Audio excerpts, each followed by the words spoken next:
Halo,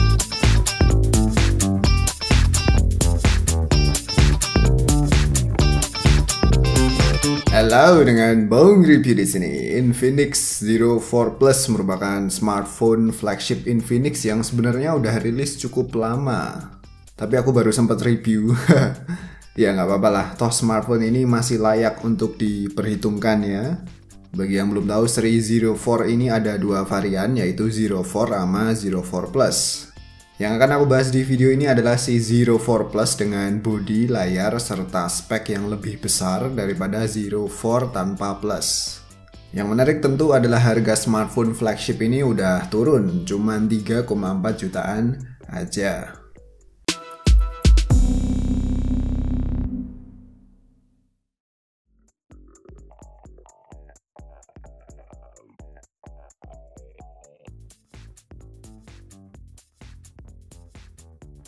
Bicara soal bodi, pada saat video ini dibuat mungkin ini adalah smartphone Infinix dengan bodi termewah. Belakangnya full metal dengan build quality yang baik, so far nggak ada minus di kualitas bodinya. Urusan desain bisa dibilang rasa premiumnya nampol. Bagian depan yaitu jidat bagian atasnya kerasa sempit ya, dan mungkin lebih keren lagi kalau jidat bagian bawahnya juga sama-sama sempit, biar simetris dan lebih cakep. Dimensi bodinya juga terlalu gede ya buatku pribadi. Sama tonjolan di bagian belakang atau pentolan kameranya kerasa massive, metungul banget. Rada mengurangi tingkat ergonomi dan makin lama dilihat makin gimana gitu. Oh yeah. Urusan layar, si Infinix Zero 4 Plus dibekali layar IPS berukuran hampir 6 inch, beresolusi FHD dan udah dilapis Gorilla Glass dengan sudut-sudutnya yang sedikit 2.5D. Kualitas layarnya fine-fine aja, viewing angle bagus, dipakai di indoor bahkan di outdoor nggak ada keluhan. Lalu di bagian belakang bodi terdapat fingerprint yang mensupport hingga 5 sidik jari. Dan kecepatan unlocknya so-so ya. Yang menarik adalah tiap-tiap sidik jari bisa difungsiin sebagai shortcut untuk membuka app-app tertentu. Kemudian speakernya terletak di bagian bawah bodi, tepatnya di sebelah kanan ya. Sebelah kiri ini bukan lubang speaker, lubang mic mungkin. Untuk kualitas speakernya ya nothing special, menurutku standar lah.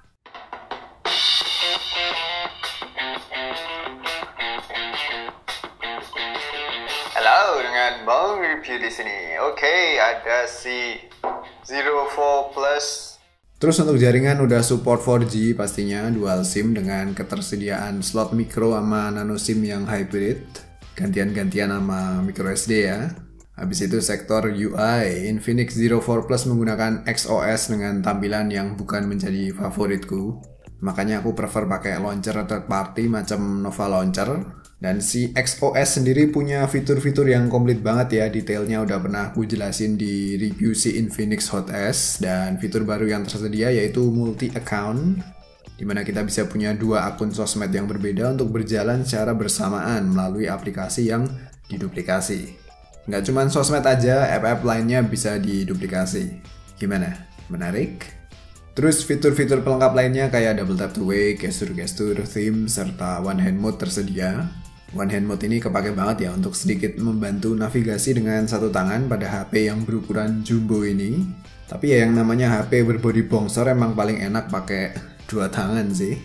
Untuk sensornya juga cukup komplit, ada sensor gyroscope yang responsif. Habis itu kabar baiknya adalah si Infinix Zero 4 Plus kabarnya berdasarkan forum di bbs.infinixmobility.com bakal segera dapat update ke Android Nougat di bulan Juli.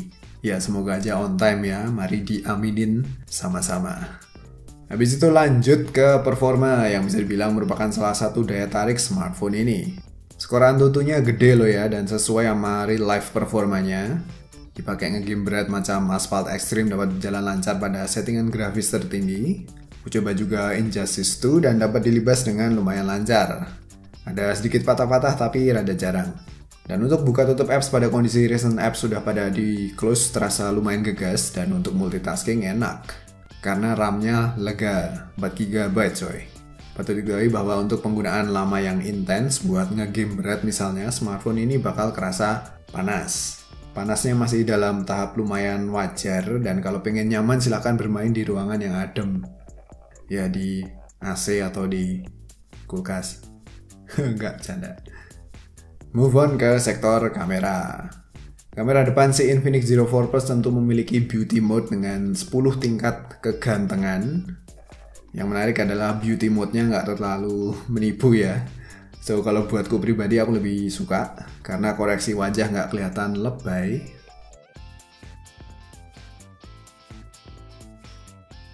Dan satu kekurangan paling kalau dipakai selfie di outdoor, backgroundnya kadang suka overexpose.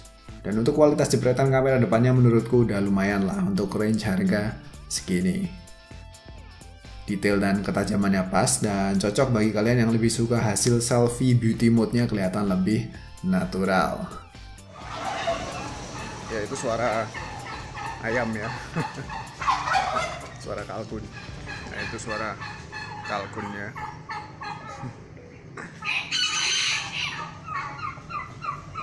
Terus untuk kamera belakang, smartphone ini dilengkapi dengan OIS yang lumayan berguna khususnya buat capture video agar minim goyang-goyang. Tapi ketika dites buat ngerekam video FHD sambil jalan, goyang-goyangnya masih sedikit kerasa ya. Namun begitu buat ngezoom digital selagi ngerekam video bisa menjadi lebih stabil berkat adanya OIS tadi.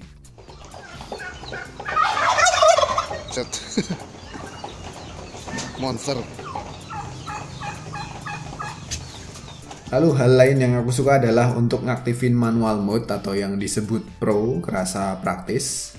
Peletakan tombolnya sangat terjangkau oleh jempol, tinggal sentuh aja terus geser-geser opsi manualnya. Tersedia fokus, white balance, EV, ISO, shutter, sama metering yang bisa dikulik-kulik. Dan untuk hasil capture fotonya kayak gini. Yang aku suka adalah performa low light-nya terbilang cukup baik, noise kerasa minim. EV compensation-nya juga nggak agresif meng-overexpose gambar ketika low light. Kemudian untuk mode HDR-nya ketika dipakai di outdoor kadang suka bikin tingkat brightness foto jadi over ya. Namun begitu secara overall aku cukup enjoy pakai kamera belakangnya si Infinix Zero 4 Plus karena hasil fotonya punya detail dan ketajaman yang baik dengan warna sedikit vivid and cool. Belum lagi ketersediaan OIS beserta laser autofocus yang mampu meningkatkan kenyamanan dalam memotret gambar atau mengambil video. Terakhir yaitu baterai. Smartphone ini dibekali baterai yang lumayan gede 4000 mAh yang dilengkapi dengan X-Charge alias fitur fast charging. Sebagai gambaran dibutuhkan waktu 40 menitan untuk ngecas dari kondisi baterai 10% hingga 60%. Dan hingga baterai full perkiraan kasarnya sekitar 1,5 jaman aja. Ngebut coy. Lalu untuk ketahanan baterai termasuk standar, screen on time kurang lebih sekitar 4-5 jaman dengan battery life sekitar 1-1,5 harian. Tergantung penggunaan ya. Screenshot penggunaan baterai ini aku ambil ketika baterainya tinggal 9%.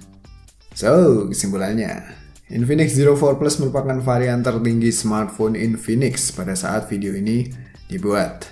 Dan walaupun varian tertinggi Infinix, namun bila dijajarin dengan para flagship milik kompetitor pada masanya, secara skor benchmark tentu rada kurang. Walaupun begitu yang menentukan smartphone itu bagus atau enggak, pastinya bukan hanya dilihat dari hal itu aja ya, namun juga dilihat dari fitur-fitur pelengkap lainnya. Infinix Zero 4 Plus mampu menghadirkan beragam fitur pelengkap yang terbilang komplit bila dibandingin dengan smartphone pada harga sekelasnya. 3 hal yang bikin aku impress pada smartphone ini yaitu performa yang oke, kemampuan kamera belakang yang cukup baik, serta fast chargingnya. Ketiga faktor ini merupakan beberapa hal vital dalam memilih smartphone dan Infinix Zero 4 Plus berhasil menghadirkannya dengan bandrol harga yang sangat kompetitif. Sekarang cuma 3,4 jutaan aja. Smartphone ini merupakan salah satu smartphone yang enjoy untuk aku gunain dan layak untuk diperhitungkan. Oke, gitu aja reviewnya. Makasih udah nonton and see you in the next video.